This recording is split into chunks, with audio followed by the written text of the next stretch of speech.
It was the 4th year of my marriage to Isabella when our company faced a bankruptcy crisis.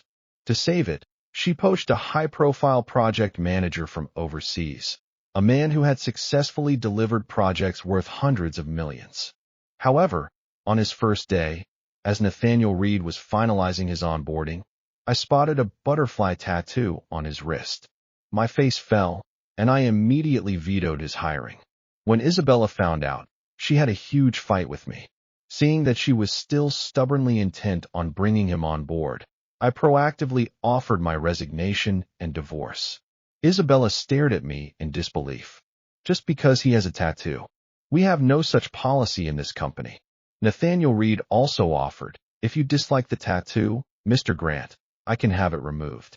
See, he's being so sincere, Bella said. Stop making a scene over nothing.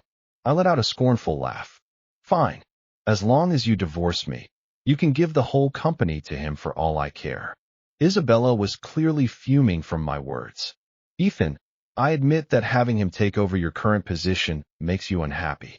But didn't you say yourself that you'd make concessions for the company's sake? You agreed to this before. What are you throwing a tantrum about now?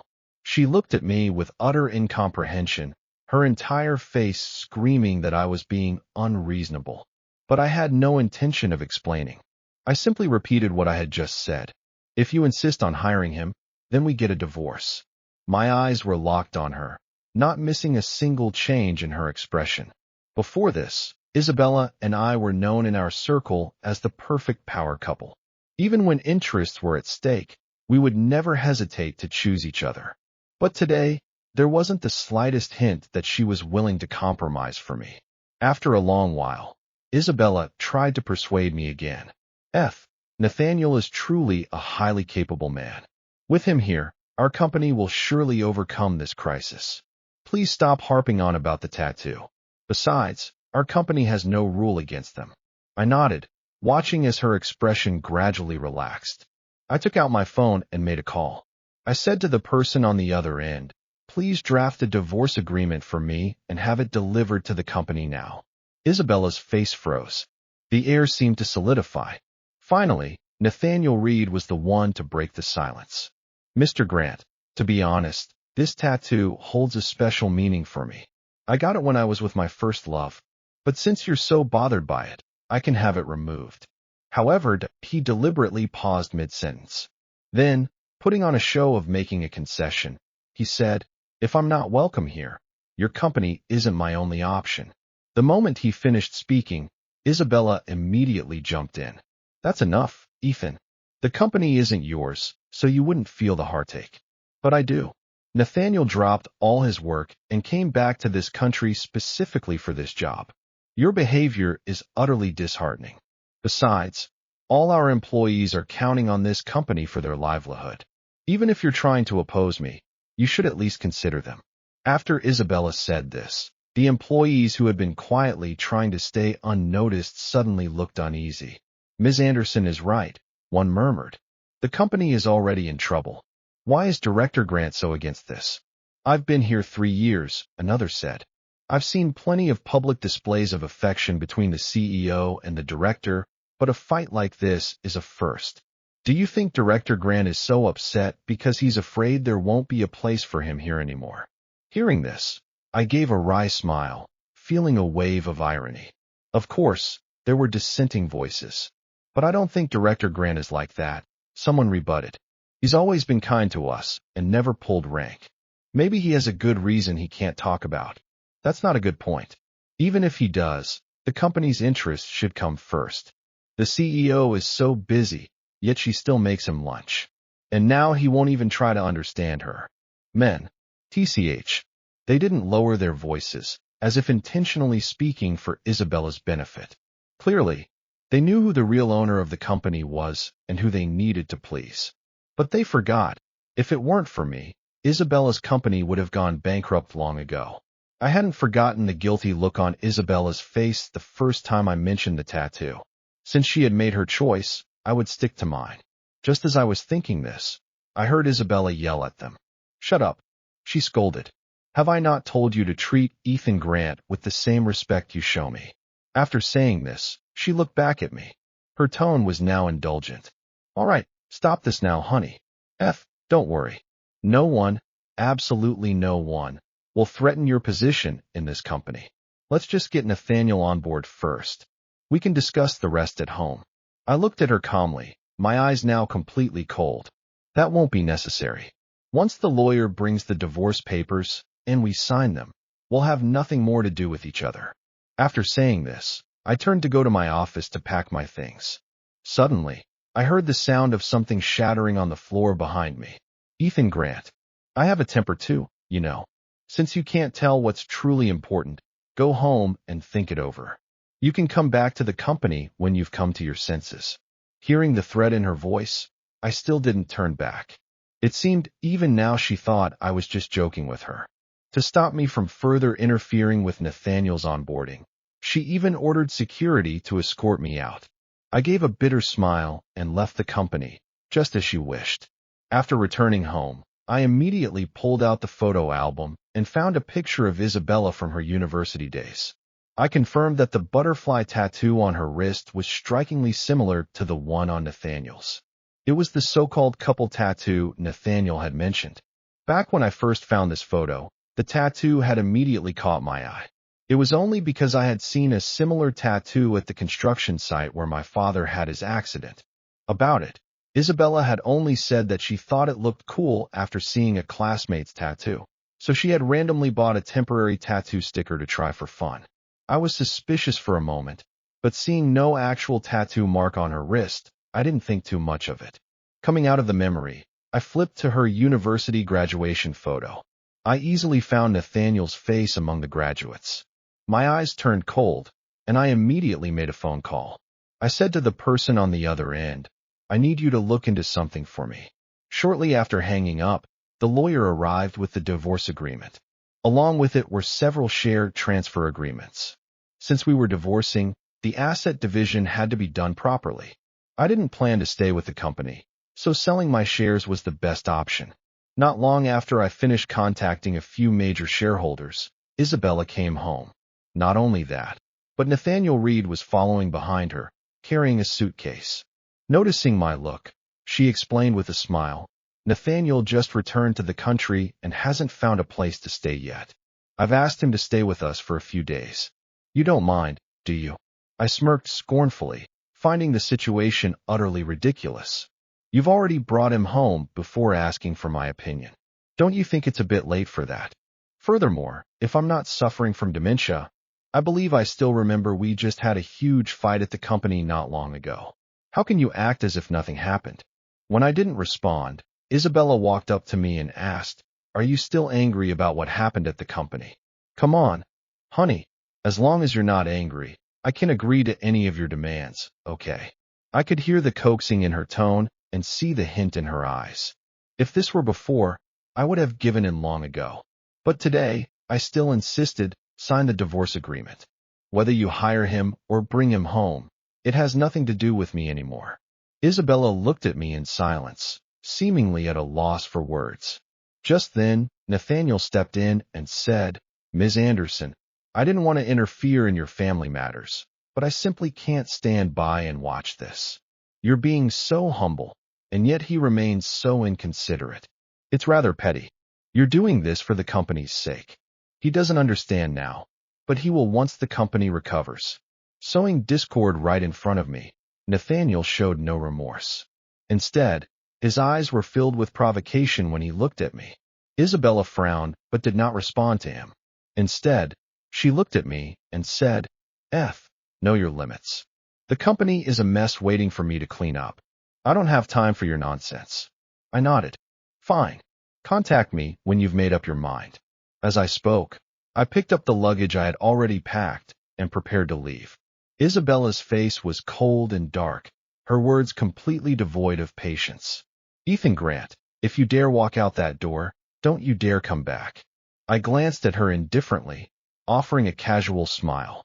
Just as well. I don't plan on coming back anyway. After leaving the Anderson residence, I returned to my old place. My father had bought this apartment specifically for me to live in while attending school.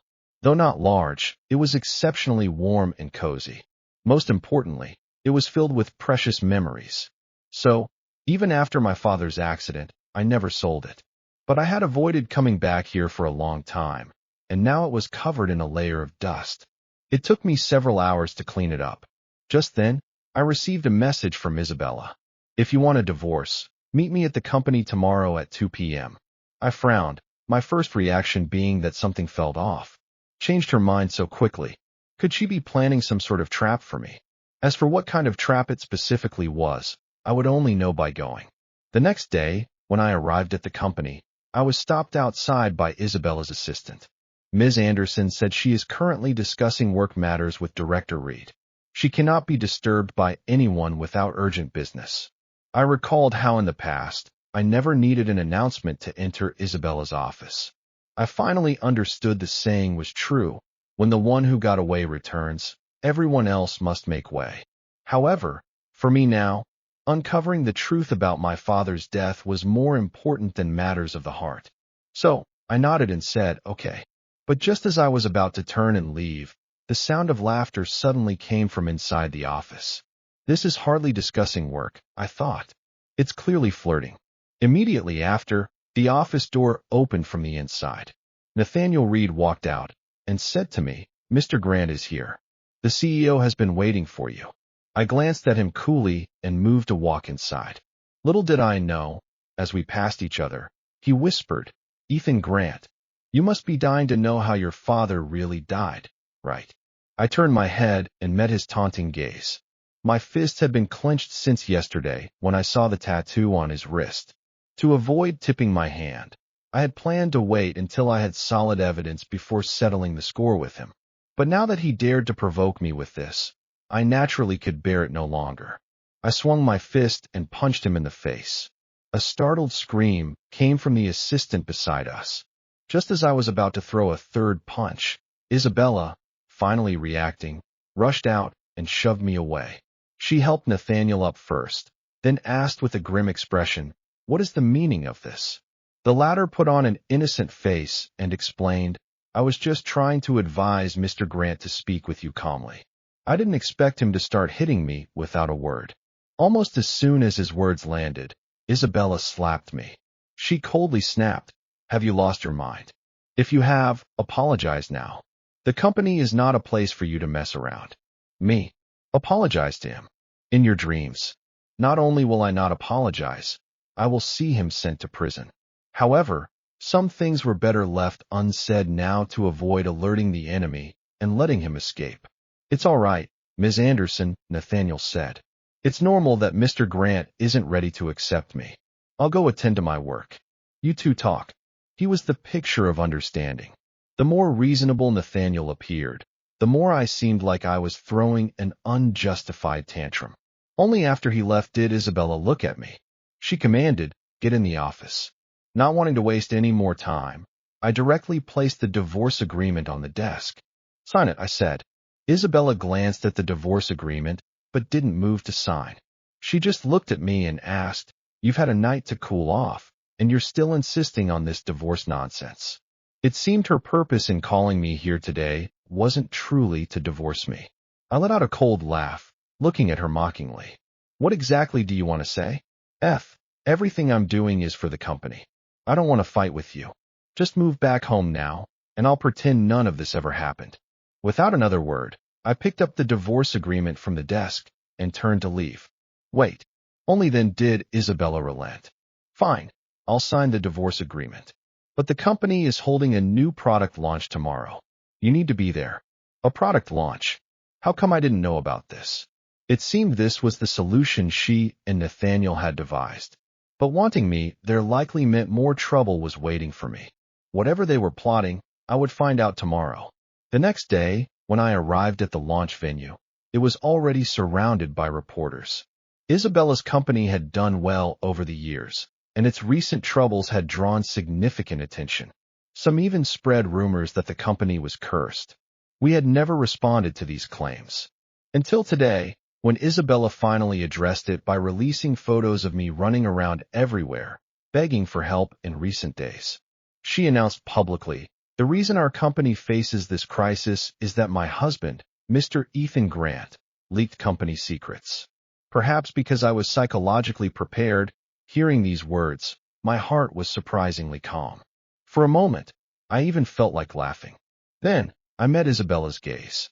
It seemed to say, since you won't behave, you'll get punished. I sneered inwardly. Pity. I had come prepared.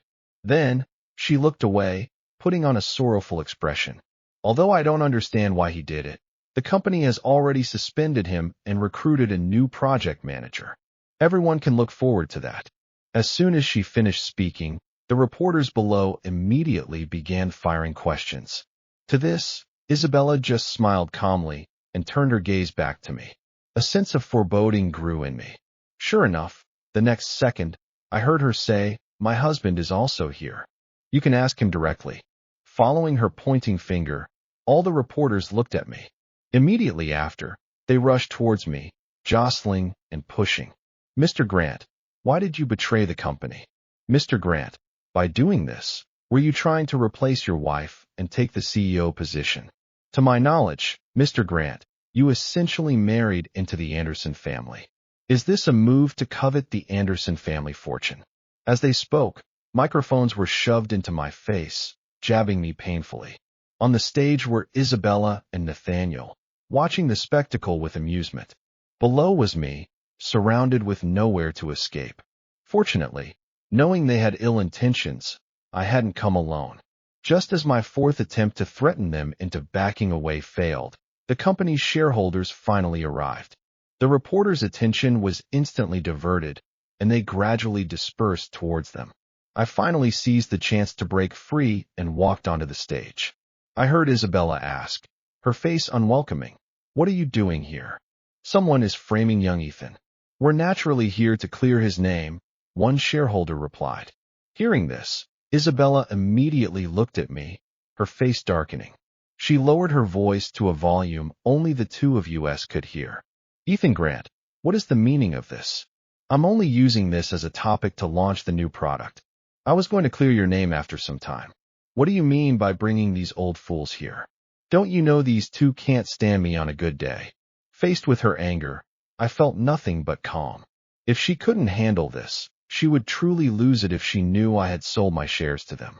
Coming back to my senses, I heard her use a commanding tone on me. "Get them out of here now. Don't interfere with important matters."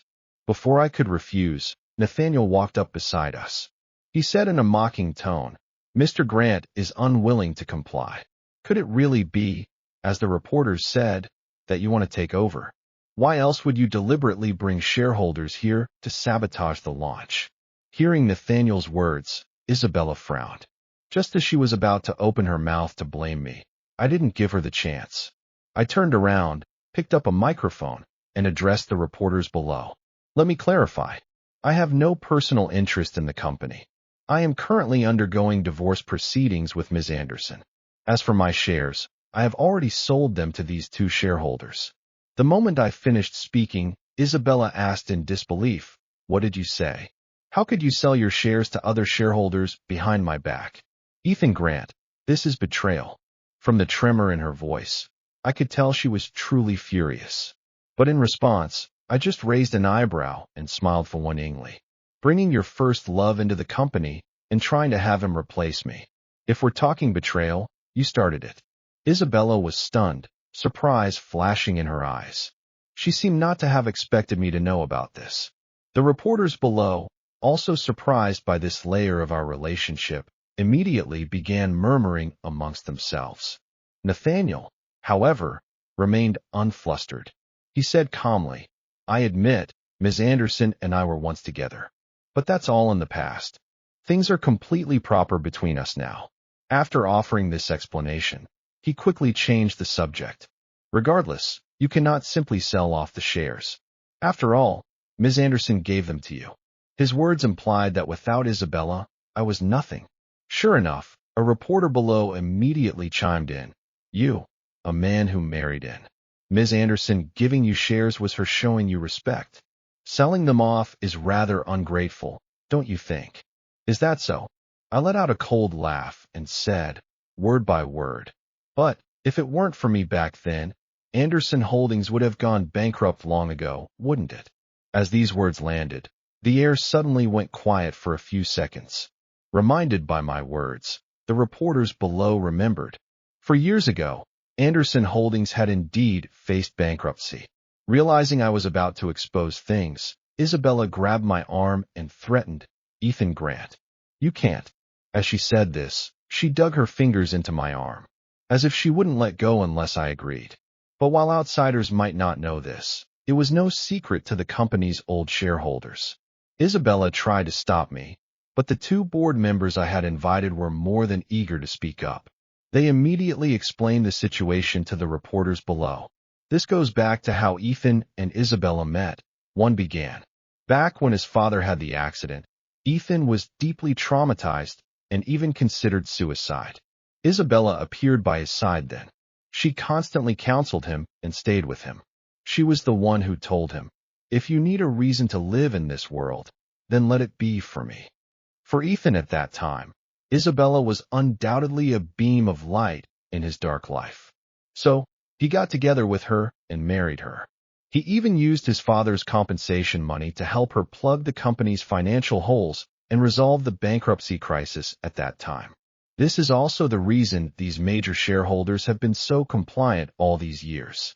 It was because he provided the capital, and since he was Isabella's husband, the credit was also assigned to her. So, technically, those shares were rightfully his to begin with, not a gift from her. It's just that, having no family left, he naturally moved into the Anderson household. To outsiders, he became the live-in son-in-law who had married into the family. But he never cared about that, so he never explained it publicly. For these reporters, this was likely the first time they were hearing this. After a good while, a reporter finally said, "So, because Ms. Anderson wanted her first love to replace Mr. Grant, it led Mr. Grant to ask for a divorce and sell his shares. If I were Mr. Grant, I'd do the same." Yeah, this is way out of line. How does she even have the nerve to hold this launch? And to falsely accuse Mr. Grant of leaking secrets. And that man is disgusting. Knowing he's the other man and still doing it. Nothing good about him. This is no different from biting the hand that feeds you. Watching the reporters swing to my side, Isabella's attempt had backfired spectacularly, leaving her face pale. I looked at this woman who had once saved me from darkness, whom I had deeply loved, but I felt no emotional stir or softening in my heart. If she was implicated in my father's death, I would not let her off easily. The reporters below kept pressing with questions. The two shareholders also applied pressure. "Ms. Anderson, wasn't this your launch event? Why can't you answer a single question? Or are you just using the launch as an excuse to flaunt your relationship with this Mr. Reed?" These two old shareholders were famously sharp-tongued within the company. They never lost when it came to disputes. Isabella was no match for them before, let alone now. To this, she could only offer a pale, weak explanation. "No, that's not it. Nathaniel and I don't have that kind of relationship. I didn't betray you. Everything I did was for the company." As if finding some footing, she said with renewed justification, "If you hadn't been negligent in your duties, I wouldn't have had to search everywhere for help and finally resort to asking my ex-boyfriend. Haven't I been doing all this to clean up your mess?" Whatever else she said after that, I tuned out. Because just then, I received the investigation results from my friend. Before, no matter how I tried to investigate, I found no leads. But now, following the trail of Nathaniel Reed, they found something quickly. My eyes darkened. When I looked up, Isabella was still accusing me. Whether she was trying to convince others or deceive herself, I didn't know. But whatever it was, I had no more time to waste on her. Is that so? But from what I know, wasn't all the recent trouble the company encountered created by your own hands? Isabella, who had just been acting triumphant, was instantly rendered speechless. She stammered, "What did you say?" She said that, but I think she already knew the answer in her heart. After all, the guilty look on her face gave her away. I didn't elaborate. I just publicly played the recording my friend had sent me. The next second, Isabella's voice came through. "Are you sure this will work? The company won't be affected, right?" Then, another voice sounded. "Don't worry, I have a way to handle it. Aren't you afraid Ethan Grant has ill intentions for the company?" Bella, you know I would never betray you. Although the two shareholders looked down on Isabella, they always prioritized the company's interests. Hearing that Isabella was behind all these troubles, they immediately couldn't help but curse loudly. At this moment, Isabella finally knew she was finished and began shifting blame. She said, "It was all Nathaniel who seduced me. Plus, you've been so cold to me lately. I was confused and made a mistake." She said it as if I were the one at fault. "It's true we've spent less time together recently. But wasn't it because you were being elusive, leaving early and returning late every day? At first, I thought you were busy with important matters. Only now do I realize you had probably already rekindled things with Nathaniel Reed by then. That's why we saw each other less and less, and your tone became more and more impatient." But even now, Isabella kept making excuses. I gave her a cold look and said mockingly, "Don't worry. I won't let that Nathaniel Reed you speak of get away either." After saying this, I looked back at the reporters. "There's one more thing I need to announce." As I said this, I instinctively tried to lock my eyes on Nathaniel Reed, but I found the spot where he had been standing was now empty. I frowned, only then noticing he had sneakily moved off the stage. "Stop him. He's trying to escape," I urgently called out. The reporters immediately blocked him, forcing Nathaniel back onto the stage. "Ethan Grant, what do you mean by this? If your wife hadn't contacted me, I wouldn't have come back to this country. Blame your wife. What does your marital fight have to do with me? Why won't you let me leave?" Watching his angry display, I mercilessly exposed him. "Why are you shouting? Aren't you just in a hurry to leave because you have a guilty conscience?" "Why would I have a guilty conscience?" Nathaniel insisted stubbornly. I didn't argue further. Instead, I played the video I had onto the large screen behind us. "It was you who killed my father all those years ago, wasn't it? From the very beginning, I never believed it was an accident. But there was no surveillance, no evidence. The construction site was willing to offer compensation just to close the matter. I was completely powerless. After much difficulty, I finally obtained this video, which only shows a hand. My goal wasn't to clarify things immediately, but to bring the murderer to justice. But no matter how I investigated, I couldn't find this person. It was as if he had vanished from the face of the earth. No one knew. Not even Isabella, who shared my bed for 4 years, knew. I've been waiting for this moment for a very long time. Yet, now that things have come to this, with the evidence right before your eyes, Nathaniel still refused to admit it. What does this have to do with me? Stop talking nonsense. You can't just pin this crime on me out of jealousy." I smirked scornfully, feeling nothing but absurdity. If he really had nothing to do with this, why was he hiding his hand behind his back? I didn't speak, just took step after step towards him. Nathaniel no longer had that arrogant, triumphant look of a villain. With the truth exposed, he must be panicking inside. He had naturally lost his composure. His eyes, when he looked at me, held only fear and unease. I advanced. He retreated step by step until he had nowhere left to go. He finally said in a trembling voice, "Ethan Grant, are you trying to extract a confession under torture?" I let out a cold laugh, but remained silent. I just raised his tattooed hand. Now, I didn't need to speak. The reporters below exclaimed, "The tattoo. It's exactly the same as the one in the video. So, this homewrecker really is the murderer of Mr. Grant's father." Which raises the question, was Ms. Anderson involved? Maybe they were in it together, aiming for the money all along. Yeah, didn't they just say earlier that Mr. Grant's money was used to fill the company's holes? Without that money, the company would have gone under. Now that the company is successful, they want to kick Mr. Grant out. My God, the more you think about it, the more terrifying it gets. Seeing the attention shift back to Isabella, she said angrily, "What does this have to do with me? I didn't know anything about it. Who knows if he's just trying to frame us on purpose? What if the video is fake?" This interruption gave Nathaniel some buffer time. He immediately followed Isabella's lead. "Exactly. Your video must be photoshopped. Besides, I'm not the only person with a tattoo like this."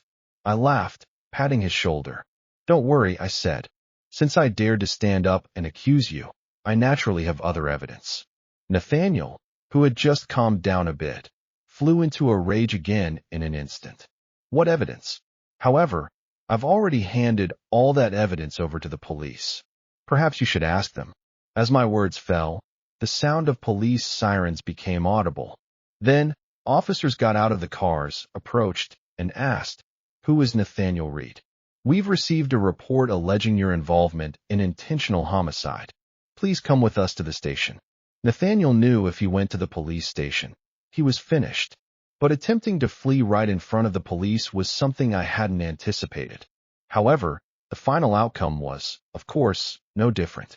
With things having come to this, Nathaniel stopped pretending and immediately implicated Isabella as his accomplice. As for the truth of the matter, I didn't know. But I could see at a glance he genuinely wanted to drag Isabella down with him. I had no interest in watching their dog-eat-dog spectacle. But after the reporters spread the news, the public was certainly very interested. After Isabella did something so damaging to the company's reputation, she would likely be forced out soon. The police quickly investigated and found the results. The next day, I went to the police station. I learned the whole story from the police. I also found out there was no direct evidence linking Isabella to the incident. It was highly possible she was truly innocent. But Fan Nathaniel insisted Isabella was his accomplice, which made things slightly complicated. Specifically, it depended on my stance. After all, she was still legally my wife.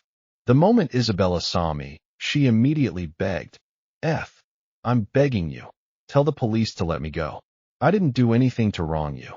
And haven't I been by your side all these years, comforting you?" I was stunned for a moment, looking at her with darkened eyes. "So, you knew about it from the very beginning.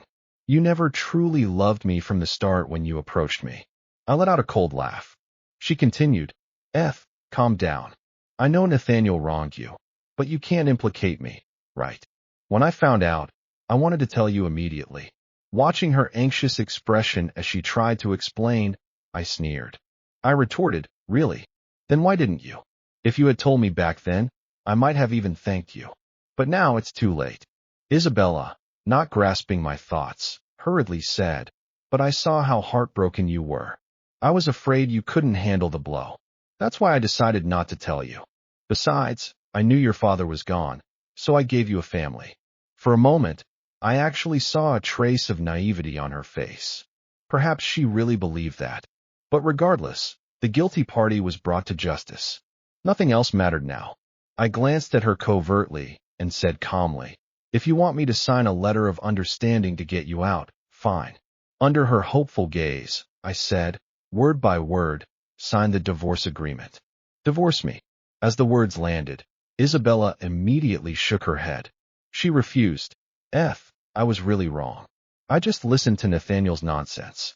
I didn't do anything to hurt you. Can't you forgive me just once? I'll never do anything like this again. Can't we just live our lives well together? Harm isn't just defined by not endangering my life. In a relationship, emotional neglect and mental betrayal are also forms of harm. If this matter hadn't involved Nathaniel, the fact that she repeatedly ignored me for him was already something enough. Of course, saying all this now is pointless. Even though, as the police said, she wasn't involved in that incident, in my heart, as someone who knew, she is involved. "Since you're unwilling, then I'll be leaving." Just as I turned around, Isabella changed her tune and said she was willing. No one wants to go to jail. Even if unwilling, she would compromise. The divorce was finalized smoothly. Coming out of the Civil Affairs Bureau, I prepared to leave. But Isabella called out to me again. Anticipating more pleas for me to stay, I cut her off directly. "You should use this time to go check on the company instead." That same day, I bought a ticket to leave this place. For a while, I planned to travel around and think about my future plans. During this time, I also saw news about Isabella's company.